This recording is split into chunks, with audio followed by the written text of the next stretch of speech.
Hiki ni kisa cha kusisimua kinachobana kifua na kuacha maswali mazito akilini. Ni siku ya harusi, shangwe zimetawala, lakini ghafla bibi harusi alitoweka bila maelezo. Hakuna aliyejua alipoenda wala kilichomtokea. Miaka inapita mpaka siku moja watu wa eneo fulani wanamuokota mwanamke aliyepoteza fahamu zake, wakidai ni yule yule bibi harusi wa zamani, bado akiwa na kumbukumbu za shela yake. Inasemekana alitembea kwa miguu kutoka Dar es Salaam hadi Arusha. Nini kilitokea njiani? Ukweli upo hapa. Karibu tuanze simulizi yetu. Usisahau kulike, kuacha comment na kusubscribe kwenye channel ya Sam Owino Simulizi ili usikose simulizi nyingine kali.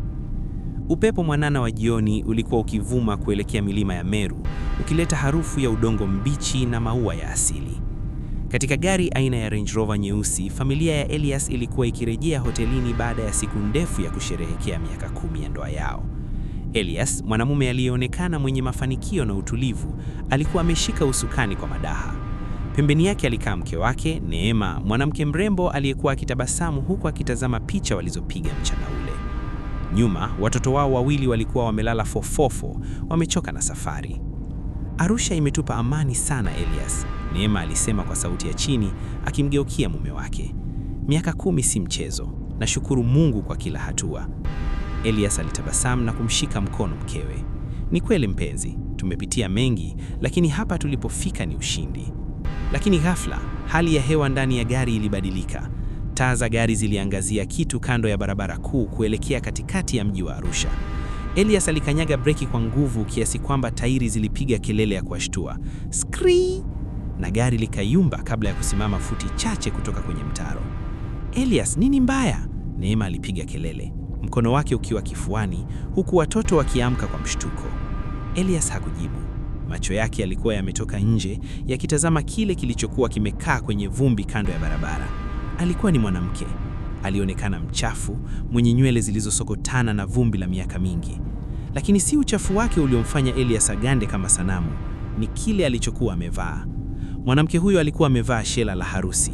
Shela ambalo zamani lilikuwa jeuke kama theluji, lakini sasa lilikuwa na rangi ya udongo, limechanika na kujaa madoa ya kijani ya majani. Alikuwa amejikunyata, akionekana kama kiumbe aliyetupwa na wakati. Haiwezekani, Elias alinong'ona, sauti yake ikitetemeka. Alifungua mlango wa gari na kushuka kama mtu aliyenaswa na nguvu za giza.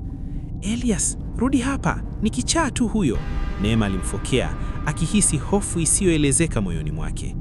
Elias hakusikia. Alimsogelea yule mwanamke hatua kwa hatua. Kichaa huyo alikuwa ameinama, akichezea kitu mchangani. Elias alipofika umbali wa mita 2, mwanamke huyo aliinua mkono wake wa kushoto kufunika uso wake kutokana na mwanga wa taa za gari. Hapo ndipo Elias alipoona kitu kilichomfanya moyo wake usimame. Kwenye kidole chake cha chanda kulikuwa na pete ya dhahabu. Pete hiyo ilikuwa imembana sana kiasi cha kuzama kwenye nyama, kwani mwili wa mwanamke huyo ulikuwa umeongezeka kidogo tangu siku ile ya giza. Elias aliitambua pete ile. Aliitambua nakshi yake. Zuhura, Elias aliita kwa sauti iliyojaa maumivu na mshtuko. Zuhura, ni wewe? Yule mwanamke kichaa alishtuka. Aligeuka haraka na kumtazama Elias. Macho yake hayakuwa na utambuzi, yalikuwa na mwanga wa kichaa na hasira. Alianza kutoa sauti za ajabu koni mwake, akijifunika lile shela lililozeeka kama ni ngao yake. Huyu alikuwa Zuhura, mke wa kwanza wa Elias aliyepotea miaka 10 iliyopita, dakika chache tu baada ya kuvishwa pete kanisani jijini Dar es Salaam. Alipotea akiwa katika vazi hili na leo, baada ya muongo mmoja, anapatikana barabarani Arusha akiwa na mabaki ya siku yake ya harusi. Neema alishuka kwenye gari na kusimama nyuma ya Elias, akimtazama yule mwanamke kwa hofu. Elias, huyu ni nani? Unamfahamu? Elias aligeuka kumtazama mkewe, machozi yakimlengalenga. Huyu ndiye Zuhura, Neema, mke wangu aliyepotea siku ya harusi yetu. Ghafla, yule mwanamke kichaa alisimama na kupiga yowe gubwa lililopasua kimya cha usiku wa Arusha, akimrushia Elias jiwe la kando ya barabara na kuanza kukimbia kuelekea gizani, shela lake likipepea kama bendera ya msiba. Je, nini kilitokea miaka 10 iliyopita kanisani? Na kwa nini Zuhura amebaki na shela hilo kwa miaka yote? Siku ya harusi ya Elias na Zuhura ilikuwa imepambwa kwa rangi nyeupe na dhahabu. Harufu ya marashigi ya gharamu ilitanda kila kona ya kanisa kubwa la kitalii jijini Dar es Salaam. Nje, misururu ya magari ya kifahari ilikuwa ikisubiri kwa hamu kumsafirisha bibi harusi mrembo kuliko wote msimu huo. Lakini ndani ya chumba cha maandalizi, hali haikuwa sawi kama picha walizopiga mchana ule. Zuhura alikaa mbele ya kioo, lakini hakuwa akijitazama. Macho yake yalikuwa kwenye simu yake iliyokuwa ikiwaka. Kila baada ya sekunde chache, namba ile ile ilikuwa ikipiga. Hakukuwa na jina lililohifadhiwa, lakini Zuhura alijua ni nani. Alijua ni sauti ya kijana aliyempea kila kitu, kijana aliyelipa karo yake ya chuo kikuu kwa jasho na damu, kijana ambaye ndugu zake Zuhura walimfukuza kama mbwa kwa sababu hakuwa na cheo wala mali. Zuhura, zima hiyo simu, unaharibu makeup, shangazi yake alimfokea akimkaribia. Leo ni siku yako ya ushindi, sahau kuhusu huyo maskini. Elias ndiye mwanaume atakayekupa heshima. Zuhura alitetemeka, alitaka kusema kitu, lakini koo lilikuwa kauku. Simu ilipiga tena. Safari hii alijibu kwa kifupi na kuiweka sikioni. Sauti upande wa pili ilikuwa ya baridi iliyojaa maumivu yaliyogeuka kuwa hasira. Utajuta, Zuhura. Pete utakayovishwa leo itakuwa pingu yako ya maisha. Hutakuwa wake na hutakuwa wangu. Utakuwa barabara. Sauti ile nongona kabla ya kukata simu. Zuhura aliangusha simu chini. Rangi ilimpotea usoni.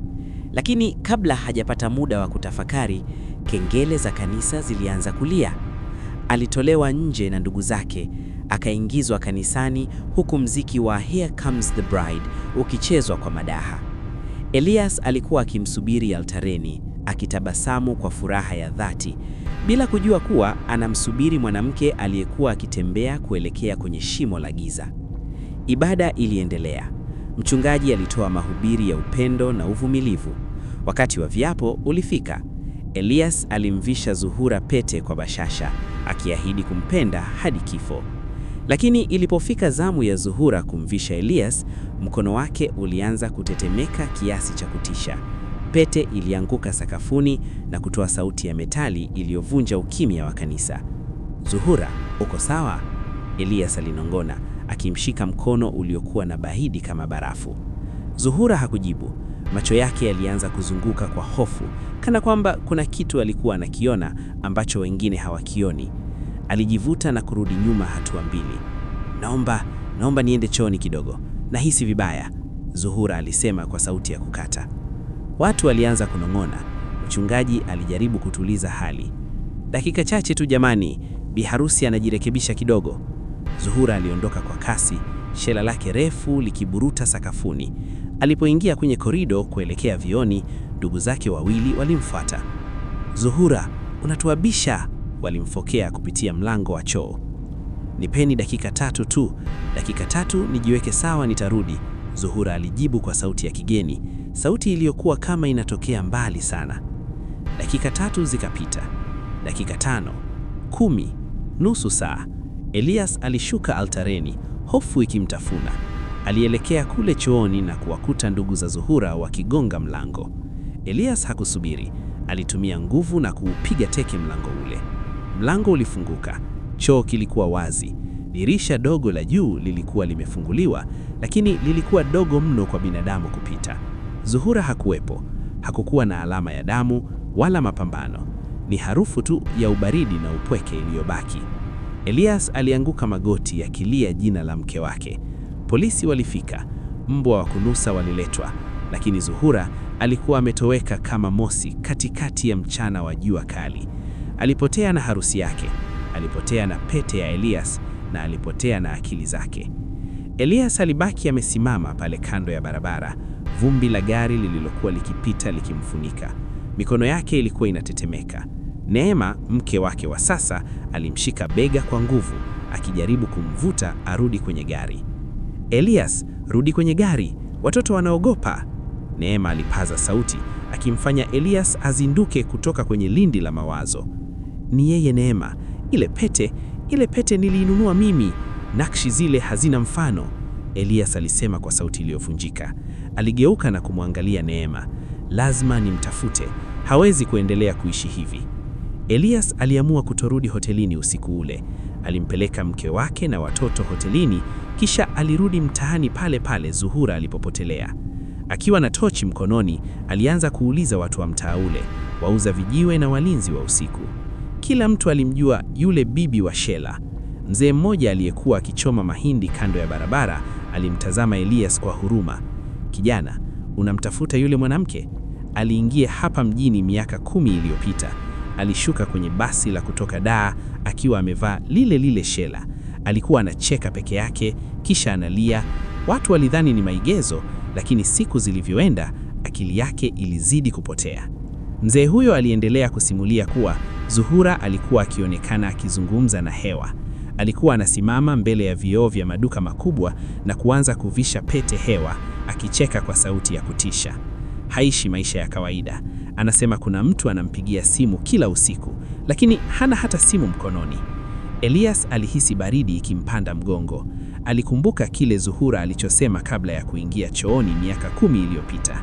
Nipe dakika 3. Inaonekana dakika hizo 3 ziligeuka kuwa maisha yake yote ya giza. Akiwa bado anatafuta, Elias aliona kivuli kikipita nyuma ya jengo lake chakavu. Alikimbia huko na kumkuta Zuhura amekaa juu ya gunia la taka akiongea na pete yake. Zuhura, tafadhali, ni mimi Elias. Alijaribu kusogea taratibu. Zuhura alinyanyua kichwa.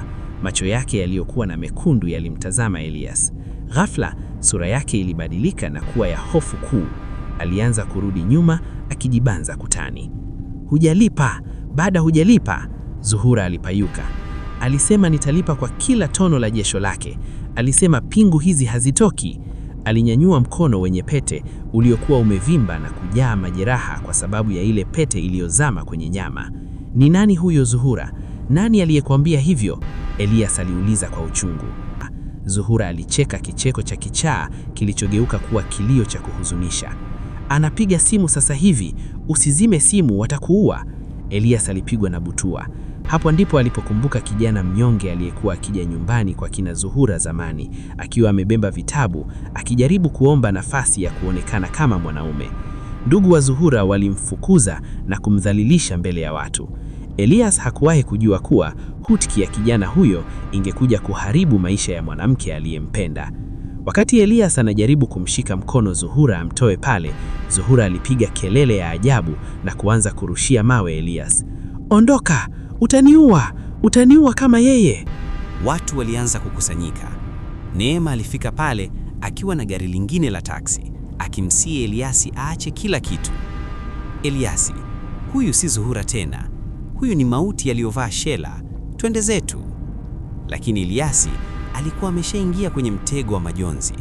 Alijua lazima atafute ukweli. Nini kilitokea kwenye zile dakika 3 chooni? Na yule kijana, yule mpenzi wa zamani wa Zuhura, yuko wapi sasa? Asubuhi ilipofika, Eliasi hakurudi Dar es Salaam kama alivyopaswa. Badala yake, alikuwa ameketi kwenye varanda ya hoteli, mikono yake ikitetemeka huku akishika simu yake. Aliamua kufanya jambo ambalo hakulifanya kwa miaka 8, kuwapigia simu ndugu wa Zuhura ambao walimlaumu yeye kwa kupotea kwa binti yao. Baada ya saa chache, kaka mkubwa wa Zuhura, kaka mkongwe aliyeitwa Hamisi, aliwasili Arusha kwa ndege ya dharura. Alipofika hotelini na Eliasi kumpeleka hadi eneo ambalo Zuhura alionekana mara ya mwisho, Hamisi alianguka chini na kulia kama mtoto mdogo. Ni yeye, ni Zuhura wetu kweli. Hamisi alinong'ona huku akimtazama Zuhura kwa mbali, akiwa ameketi juu ya pipa la taka, akiongea na kivuli chake. Wakiwa wamekaa pembeni kidogo, huku Neema, mke wa sasa wa Eliasi, akiwa anatazama kwa wasiwasi, Hamisi aliamua kutoa siri iliyokuwa inawatafuna kwa miaka 10. Eliasi, kuna kitu hatukukuambia, Hamisi alisema, sauti yake ikiwa na ubaridi wa ajabu. Siku ya harusi, ile simu iliyokuwa inaita haikuwa simu ya kawaida. Zuhura alikuwa akipigiwa na Juma, yule kijana aliyemsomesha. Juma hakuishia tu kumpigia simu. Wiki moja kabla ya harusi, Juma alikuja nyumbani akiwa na kuku mweusi na chupa ya udongo. Alituambia mbele ya uso wetu kuwa kama Zuhura hatakuwa wake, basi hata Eliasi hatampata akiwa mzima. Hamisi alimeza mate kwa ugumu. Sisi tulimcheka, tulimwambia yeye ni masikini na hana nguvu yoyote. Lakini siku ile Zuhura alipoingia chooni kanisani, alikuwa amepokea ujumbe wa mwisho kutoka kwa Juma uliosema, ingia chooni ukajazame kioo, uone bibi harusi wa kweli. Eliasi alihisi moyo unamlipuka. Mbona hamkuniambia haya kipindi kile? Polisi walitafuta kila mahali. Tuliogopa Eliasi, tuliogopa kuonekana washirikina. Hamisi alilia. Baada ya Zuhura kupotea, Juma naye alitoweka. Hakuna anayejua alipo mpaka leo. Lakini kila mwaka, tarehe kama ya harusi yenu, simu ya mama yetu inaita na tunasikia tu sauti ya Zuhura akicheka na kusema, dakika 3 bado hazijaisha. Wakati mazungumzo hayo yakiendelea, Zuhura aliona kundi lile la watu likimtazama. Alisimama ghafla. Lile shela lake lililochanika lilikuwa likipepea. Alianza kuelekea kwao, akitembea kama mtu aliyevunjika miguu. Eliasi, Zuhura alimuita kwa sauti ya kukwaruza. Eliasi, pete inakuwa moto. Juma anasema nakuja kuichukua. Zuhura alinyanyua mkono wake juu. Ile pete ilikuwa imeingia ndani ya nyama kiasi kwamba kidole kilikuwa kimebadilika rangi na kuwa cheusi. Alianza kupiga mayoo ya maumivu, akijaribu kuingoa ile pete kwa meno yake. Damu ilianza kumwagika kwenye lile shela la harusi. Mshikeni, Eliasi alipiga kelele. Watu wa mtaa na Hamisi walimvamia Zuhura wakijaribu kumtuliza ili wampeleke hospitali. Lakini Zuhura alikuwa na nguvu za ajabu. Aliwarusha watu kama majani. Kisha alimtazama mke wa Eliasi, Neema, mke wa sasa wa Eliasi, akiwa anatazama kwa wasiwasi. Yuna Wasafa, Zuhura alimcheka Neema. Mimi ni mke wa kwanza na shela langu bado jipya, huoni? Neema alirudi nyuma kwa hofu, akijikwaa na kuanguka. Wakati huo huo, mbali kidogo na pale, mwanamume mmoja aliyevaa koti refu jeusi alikuwa amesimama akitazama tukio lile. Alikuwa ameshika simu ya zamani ya mkononi, akitabasamu kwa mbali. Vumbi na damu vilichanganya kwenye lile shela la Zuhura wakati alipokuwa akipambana na watu waliojaribu kumzuia. Eliasi alikuwa amepagawa. Kila alipojaribu kumkaribia Zuhura, alihisi ubaridi usio wa kawaida uliomfanya ashindwe kupumua. Mshikeni kwa nguvu, jamani msaidieni, Hamisi alipiga kelele, huku yeye na vijana wa mtaa wakimshika Zuhura mikono. Zuhura alikuwa akipiga kelele za ajabu, akizungumza lugha ambazo hazikueleweka, huku macho yake yakiwa yamegeuka na kuwa meupe tupu. Katika vuta ni kuvute ile, ghafla simu ya Eliasi iliyoingia mfukoni ilianza kutetemeka. Alipoitoa, namba iliyokuwa ikipiga haikuwa na jina. Alipokea kwa hofu. Dakika 3 zimeisha Eliasi. Sasa ni zamu ya milele. Sauti ya mwanamume, nduvu na ubaridi, ilisikika upande wa pili. Eliasi aligeuza kichwa chake kwa kasi na kumwona yule mwanamume aliyevaa koti refu jeusi akishusha simu yake sikioni na kutoweka nyuma ya ukuta wa jengo la zamani. Juma! Eliasi alipiga kelele na kuanza kumkimbia mwanamume huyo, akimwacha mke wake Neema akijaribu kuwatuliza watoto waliokuwa akilia ndani ya gari. Eliasi alipita kwenye vichochoro vya daga vya eneo la mtaa wa Mteule, moyo ukimwenda rasi. Alifika kwenye nyumba chakavu ilionekana kitelekezwa. Mlango ulikuwa wazi.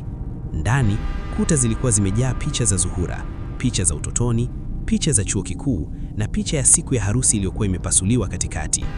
Katikati ya chumba kile kulikuwa na madhabahu ndogo yenye mishumaa ya rangi ya udongo na kipande cha shela la Zuhura kilichokuwa kimejaa damu kavu. Ulikuja kutafuta nini Elias? Mabaki ya mke wako au mabaki ya dhambi zako? Sauti ya Juma ilitokea gizani. Juma alitokea, uso wake ukiwa na makovu ya moto na macho yaliyopoteza nuru ya huruma. Alionekana mzee kuliko umri wake. Ulimfanya nini Zuhura? Kwa nini umemtesa miaka yote hii? Elias aliuliza kwa hasira na uchungu. Juma alicheka, kicheko kilichosikika kama msuko wa majani makavu. Mimi sikumtesa, mimi nilimpa kile alichostahili. Alikula jasho langu, akasoma kwa hela yangu, kisha akataka kunivisha taji la aibu siku ya harusi yenu. Nilimwambia aingie chooni ajitazame kwenye kioo. Alichokiona pale hakikuwa sura yake, bali ni maisha yake yajayo bila mimi. Aliona giza na giza likamkaribisha. Wakati huo huo, kule nje, Zuhura alikuwa ametulia ghafla. Alisimama wima, akawatazama ndugu zake na kusema kwa sauti ya upole iliyowashtua wote. Ananiita, Juma ananiita. Alianza kutembea kuelekea kule Elias alikoenda, nguvu za wale vijana zikishindwa kumzuia kana kwamba amekuwa mzito kama chuma. Hamisi na Neema walimfuata kwa nyuma, wakiwa na hofu ya kile kitakachotokea. Walifika kwenye lile jengo chakavu, wakati Elias akiwa ameshika shati la Juma akitaka kumpiga. Mtoe kwenye kifungo hiki, rudisha akili zake sasa hivi, Elias alinguruma. Juma alimtazama Elias kwa dharau. Huwezi kurudisha kile kilichovunjika, Elias. Pete ile mkononi mwake si mapambo tena, ni sehemu ya mwili wake. Ukijaribu kuivua utamuua. Ukimwacha ataendelea kuwa hivi mpaka udongo utakapomdai. Zuhura aliingia ndani ya chumba kile. Alipomwona Juma, alianguka magoti na kuanza kulia. Sio kilio cha kichaa, bali ni kilio cha mwanamke aliyepoteza kila kitu. Juma alimshika kichwa chake kwa mkono mmoja, akimtazama Elias kwa tabasamu la ushindi. Chagua mmoja Elias. Mchukue huyu kichaa uishi naye Dar es Salaam mbele ya mkeo na watoto wako, au muache hapa aendelee kuwa kivuli changu. Huwezi kumponya kwa sababu kile kilichomfanya awe kichaa kiko ndani ya damu yake, sio kichwani pekee. Chumba kile chakavu kilikuwa kimejaa harufu ya uvumba na majonzi. Elias alisimama katikati ya wanawake wawili. Neema, mke wake wa sasa, ambaye alikuwa ameshikilia mkono wake akitetemeka, na Zuhura, mke wake wa kwanza aliyepoteza utu wake, akivuja damu kidoleni huku akiegama miguuni mwa Juma. Elias, tuondoke. Neema alinong'ona kwa sauti ya kukata tamaa. Huyu si Zuhura uliyemjua, huu ni mtego wa shetani. Elias alimtazama Juma ambaye alikuwa amesimama kama mshindi wa vita ya roho. Nimekuja na ambulance, Elias alisema kwa sauti kavu. Nitauvunja huu mkataba wako Juma. Nitampeleka Zuhura kwa madaktari bingwa, nitampeleka kwa maombi, nitampeleka hata mwisho wa dunia, lakini hatabaki kuwa mtumwa wako. Juma alicheka, kicheko cha chini kilichosikika kama mchanga ukisuguliwa. Jaribu Elias, lakini kumbuka, yeye alichagua kuingia chooni siku ile. Alichagua kunisikiliza mimi kuliko wewe. Pete ile uliomvisha ilikuwa ya dhahabu, lakini maneno niliyomwambia yalikuwa ya chuma. Wauguzi na ndugu wa Zuhura waliingia ndani ya chumba kile. Walimbeba Zuhura ambaye alianza kupiga kelele na kurusha mawe kwa mara nyingine. Niache, Juma anapiga simu, dakika 3 hazijaisha, alipayuka huku akijaribu kuwang'ata wauguzi. Walipofika hospitalini mjini Arusha, daktari alimtazama Elias kwa huzuni baada ya saa kadhaa za uchunguzi. Bwana Elias, hali ya huyu dada ni mbaya sana. Pete ile imekaa mkononi miaka 10 bila kuvua, imeingia kwenye mfupa na mishipa. Kuivua sasa hivi ni kuhatarisha maisha yake.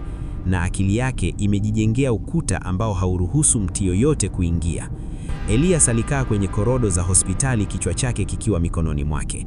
Hamisi, kaka wa Zuhura, alimkaribia Elias. Elias, daktari amesema ukweli. Kila tukijaribu kumshika anazidi kuwa na vurugu. Jana usiku alijaribu kunyonga kwa lile shela lake. Anasema hataki kuishi bila hilo shela kwa sababu ndiyo nyumba yake pekee. Baada ya siku 3 za mapambano, Zuhura alitoroka hospitalini usiku wa manane. Aliruka dirisha la ghorofa ya kwanza na kutoweka tena mitaani. Elias, Neema na Hamisi walimtafuta mji mzima wa Arusha. Walimkuta asubuhi ya pema akiwa ameketi pale pale kando ya barabara ambapo Elias alimuona kwa mara ya kwanza. Safari hii Zuhura alikuwa ametulia. Alikuwa akitazama jua likichomoka kuelekea mlima Meru. Elias alimkaribia kwa mara ya mwisho. Zuhura, rudi nyumbani, Elias alisihi. Zuhura aligeuka. Kwa sekunde moja, kwa mara ya kwanza katika miaka 10, kulikuwa na mwanga wa akili machoni mwake. Alitabasamu kidogo, tabasamu lililomkumbusha Elias siku aliyokutana. Elias, harusi yetu ilikuwa nzuri, au sio? Ilikuwa nzuri sana mpenzi wangu, Elias alijibu akilia.